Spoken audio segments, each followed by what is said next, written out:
أعوذ بالله من الشيطان الرجيم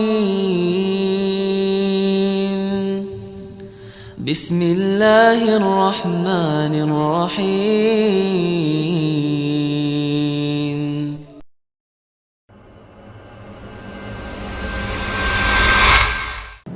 Nabi SAW mengatakan khairul ashabi indallahi ta'ala khairuhum li sahibihi. Sebaik-baik sahabat dan teman ya, itu di sisi Allah adalah yang paling baik terhadap sahabatnya atau temannya. Ya sebenarnya memang ada beda ya, sahabat sama teman beda. Kalau teman itu siapapun yang kita kenal walaupun secara umum dan tidak dekat kita bisa katakan teman. Tetapi kalau sahabat ini sudah sangat rapat. Makanya dikatakan yang mendampingi Nabi SAW sahabat-sahabat beliau.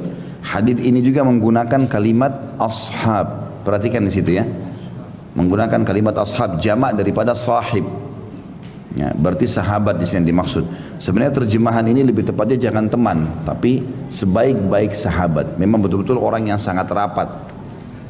Yang dimaksud di sini sebaik-baik sahabat di sisi Allah Ta'ala. Di sisi Allah maksudnya Allah menilai dan memberikan pahala yang besar bagi setiap sahabat yang paling baik dengan sahabatnya. Di dalam Islam, saya syarahkan dulu poin ini. Di dalam Islam teman-teman kita disuruh mencari sahabat yang baik. Tetapi sahabat ini sesama jenis. Laki-laki sama laki-laki, perempuan sama perempuan. Kita kenal dalam istilah ukhuwah Islamiyah, persaudaraan dalam Islam ada dua. Ada ukhuwah yang umum, semua muslim kita anggap saudara kita. Itu bagian daripada perintah Allah SWT. Dalam surah Hujurat Allah mengatakan fa'aslihu baina akhawaikum. Perbaiki diantara persaudaraan kalian secara umum. Ya, yang kedua adalah persaudaraan secara khusus. Ini yang kita cari sahabat. Dan Nabi SAW menunjuk para sahabatnya, kamu bersahabat sama kamu, kamu bersahabat sama kamu, ditunjuk oleh Nabi SAW. Seperti kasus Abu Darda dengan Salman Al-Farisi, gitu kan? Abdurrahman ibn Auf dengan Sa'ad ibn Ubadah radhiyallahu anhu ajma'in. Jadi memang dipersaudarakan seperti itu ya. Utbah bin Ghazwan sama Syammah atau Abu Dujana. Dan ini dipersaudarakan oleh Nabi SAW. Jadi supaya dia selalu melekat bersama-sama. Tapi di sini syaratnya dia harus muslim. Kemudian yang kedua memang orang yang saleh. Kalau perempuan salehah, bahkan kalau perlu lebih baik ibadahnya daripada kita supaya kita termotivasi. Karena kata Nabi SAW, al-mar'u ala dini khalili. Seseorang sesuai dengan agama sahabatnya. Kemudian ada adab-adabnya dalam persahabatan tersebut. Dia dahulukan saudaranya dalam kebutuhannya. Dia selalu menjenguknya kalau sakit, menanyakan kabarnya. Nabi SAW itu kalau habis sholat tanya, mana fulan, kok enggak ikut sholat? Nabi hafal satu persatu sahabatnya. Mereka bilang, oh lagi enggak ada ya Rasulullah. Ada yang tahu siapa tetangganya? Saya Rasulullah, coba cari tahu. Kalau sakit Nabi SAW ajak semuanya pergi jenguk. Seperti itulah. Jadi betul-betul persaudaraan itu erat sekali yang dibangun oleh Nabi SAW. Bahkan beliau mengatakan orang mukmin seperti satu jasad ya. Kalau satu luka, misalnya jarinya kena pisau atau silet, seluruh badan ini akan demam. Memang seperti itu. Dan ini manfaatnya sangat besar. Kita berkumpul dan bersahabat dengan dia, itu karena Allah Subhanahu Wa Taala. Dan kita berpisah juga karena Allah. Kalau sampai sahabat kita itu sudah jauh dari Allah, kita nasihatin dia nggak mau dengar, ya sudah kita tinggalkan karena Allah. Ya. Maka kita selalu bersahabat dengan dia. Dan kata Nabi SAW, Allah akan menyiapkan mimbar nanti di hari kiamat di mahsyar yang mengeluarkan cahaya yang sangat terang sampai membuat para nabi-nabi dan para syuhada cemburu. Lalu para sahabat mengatakan, ya Rasulullah, mimbar buat siapa itu? Kata Nabi SAW, orang-orang yang saling mencintai karena Allah. Nabi-nabi dan para syuhada pun cemburu dengan mereka. Jadi maksudnya dikasih mimbar yang bercahaya agar orang-orang pada lihat. Dan juga kata Nabi SAW dalam sebuah hadis qudsi Allah berfirman pada hari kiamat nanti, mana orang-orang yang saling mencintai karena Allah, hari ini aku akan menaungi mereka, di bawah naungan tidak ada naungan kecuali naunganku. Jadi orang lagi kepanasan nanti di mahsyar. Bahkan dalam sebuah hadis dikatakan, dalam hadis sahih, kata Nabi SAW, orang akan tenggelam dengan keringatnya masing-masing tergantung kadar dosanya.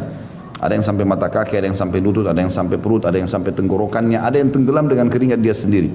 Ya, dan Nabi SAW mengatakan dalam hadis lain, mereka akan menunggu hisab Allah selama 50.000 tahun. Ya, dan itu akan berat bagi orang-orang kafir dan akan ringan bagi orang-orang beriman, karena bagi orang beriman itu hanya seperti dari waktu asar sampai maghrib saja. Ada orang-orang yang tidak kena ya padas itu. Dari 7 golongan, diantaranya salah satunya adalah orang yang saling mencintai. 2 orang yang saling mencintai karena Allah, berkumpul karenanya dan berpisah juga karenanya. Ya, jadi ini punya keutamaan tersendiri. Dan ini berhubungan dengan bahasan kita. Kita disuruh cari sahabat, dan sahabat ini harus lebih baik daripada kita, dan kita bermuamalah yang baik dengan dia. Pernah satu kali ada orang yang datang kepada Umar bin Khattab radhiyallahu anhu lalu berkata, saya mencintai fulan. Kebetulan orang itu dianggap orang yang beribadah lebih baik dari dia gitu. Kemudian Umar berkata, apa kau sudah pernah safar dengan dia? Kata orang itu, belum. Kata Umar, kau belum mengenalnya. Artinya salah satu pelajaran yang kita bisa ambil, persahabatan itu kelihatan dengan pengorbanan. Ya. Bahkan Imam Syafi'i mengatakan rahimahullah, siapa yang menganggap tidak akan terjadi permasalahan dengan sahabatnya, maka dia tidak normal. Karena pasti dalam berteman ada adaptasi, kadang-kadang ada cekcok, tapi sabar terhadap keadaan tersebut dan mengajak teman kita kepada kebenaran atau kita minta maaf kalau salah, itu justru mempererat hubungan nantinya ke depan, karena sudah melalui suka dukanya, sudah bersahabat 10 tahun, 20 tahun, sudah saling mengetahui gitu kan. Umar bin Khattab mengatakan salah satu pola untuk mengetahui apakah kita baik sama dia atau dia baik sama kita adalah safar bersama. Safar bersama.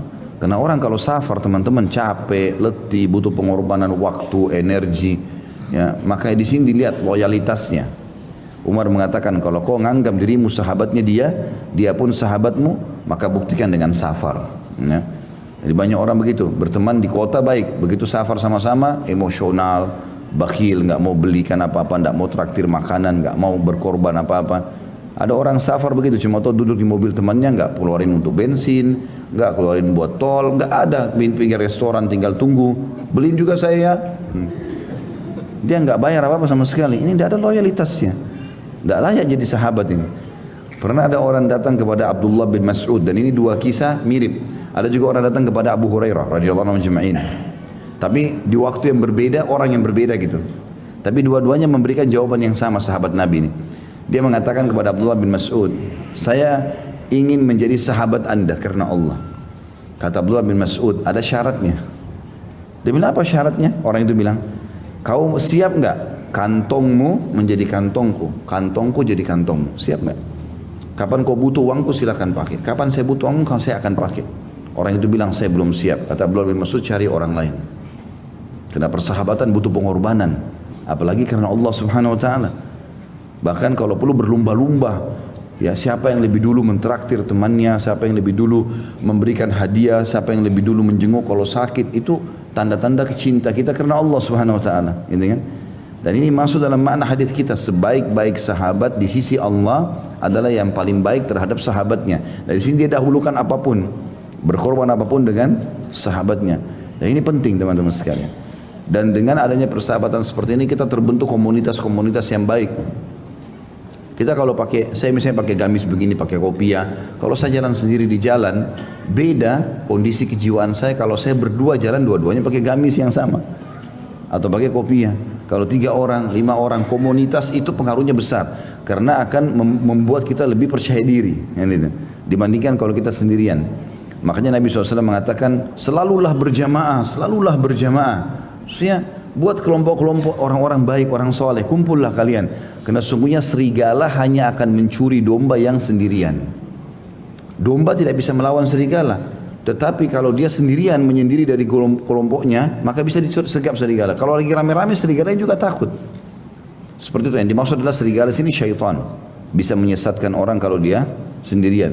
Tapi kalau ada temannya mengingatkan berbeda, gitu kan? Berapa banyak kisah dalam masalah ini luar biasa, kisah-kisah orang-orang saleh dulu. Sampai ada di antara mereka karena tulusnya mencintai saudaranya dalam Islam, sampai-sampai ya, kalau saudara itu terjerumus dalam dosa, Allah mimpikan dia tentang kesalahan sahabatnya itu. Lalu dia ingatkan, saya mimpi kamu begini misalnya. Bahkan ada di antara sahabat janjian, mereka mencintai karena Allah, mereka sepakat siapa yang mati duluan, kalau Allah izinkan datang ke dalam mimpi temannya. Dan ada terjadi itu, ada terjadi. Yang pernah saya ceritakan dulu waktu di awal-awal bab kita, bahasan kita, pernah ada sahabat begitu, dia janjian sama temannya, sahabatnya, siapa yang mati duluan di antara kita, kalau Allah izinkan dia datang dalam mimpi temannya. Meninggallah si A sama si B. Ini saya tidak temukan namanya dalam riwayat ya. Mungkin ada nama-nama beliau mereka disebutkan dalam riwayat lain, tapi riwayat yang saya baca nggak ada namanya. Cuma 2 orang sahabat. Kemudian meninggallah si A sama si B, meninggallah si B. Pada saat meninggal si B, maka si A mimpi dan didatangi oleh sahabatnya itu. Tetapi subhanallah dalam mimpi kan memang kita nggak bisa ngatur apa yang kita mau tanya, apa yang dia ceritakan kan. Begitu saja terjadi. Tapi dalam mimpi itu ternyata si A nanyain si B, bagaimana kabarmu? Dia bilang, alhamdulillah Allah sudah maafkan dosa-dosa saya dan Allah terima saya. Saya terdaftar termasuk ahli surga. Gitu kan? Tapi rupanya di leher si B ini ada bercak warna hitam. Dia tidak ceritakan, tapi si A lihat dalam mimpi itu tanpa direkayasa karena tiba-tiba saja bertanya, dia tanya, apa itu hitam di lehermu? Kata si B, ini utang saya 50 dirham yang belum saya bayar pada orang Yahudi. Namanya si Fulan, dan uang itu ada saya taruh di satu kantong yang saya taruh di ruang tamu rumah saya. Pergilah ke rumah saya, ambil dan bayarkan utang saya itu. Dalam mimpi, tidak direkayasa karena memang begitu saja terjadi. Kemudian dia bilang, ketahuilah, kata si B sebelum si A bangun tidur, ketahuilah apapun informasi tentang orang-orang yang kami kenal akan disampaikan kepada kami. Misalnya istri, misalnya suami, misalnya anak, misalnya sahabat, itu disampaikan. Sampai-sampai ada informasi diberitakan kepadaku kemarin kalau kucing di rumah kami sudah mati. Kata si B yang meninggal ini. Bangunlah si A ini, kaget dia, gitu kan? Maka dia pun mendatangi rumah sahabatnya, dia ucapkan salam, terus dia bilang sama istrinya, saya mimpi suamimu. Ya, kemudian dia datang kepada saya, dia mengatakan dia punya utang. Bisa nggak saya cek tempat yang dia taruh uang itu sebagaimana dalam mimpi? Istrinya akhirnya masuk ke dalam rumah, dipersilahkan, kemudian masuklah di tempat itu. Tentu ini karena tidak boleh bertemu, bukan mahramnya gitu kan. Maka si perempuan ini masuk ke dalam, dia pun ke ruang tamu lalu diperiksa. Ternyata di tempat yang dia mimpi itu betul ada kantong, dihitung 50 dirham. Didatangilah Yahudi yang disebutkan dalam mimpi, ternyata betul dia mengatakan iya sahabatnya punya utang, dibayarlah. Tapi sebelum dia tinggalkan rumah temannya ini, dia bilang sama istrinya, saya mau pamit pergi. Lalu istrinya di belakang hijab mengatakan, iya silakan. Tapi ada yang saya mau tanya, apakah terjadi sesuatu di rumah kalian selain meninggalnya sahabatku ini? Maka istrinya yang punya rumah itu bilang, tidak ada, kecuali kemarin kucing kami mati. Ya, artinya memang orang yang mati disampaikan informasi tentang keluarganya segala macam, tapi dia tidak bisa berbuat apa-apa lagi. Dia hanya sekedar menerima informasi. Tapi ini contoh saja, saking dekatnya persahabatan mereka sampai seperti itu. Ya, sampai seperti itu. أعوذ بالله من الشيطان الرجيم بسم الله الرحمن الرحيم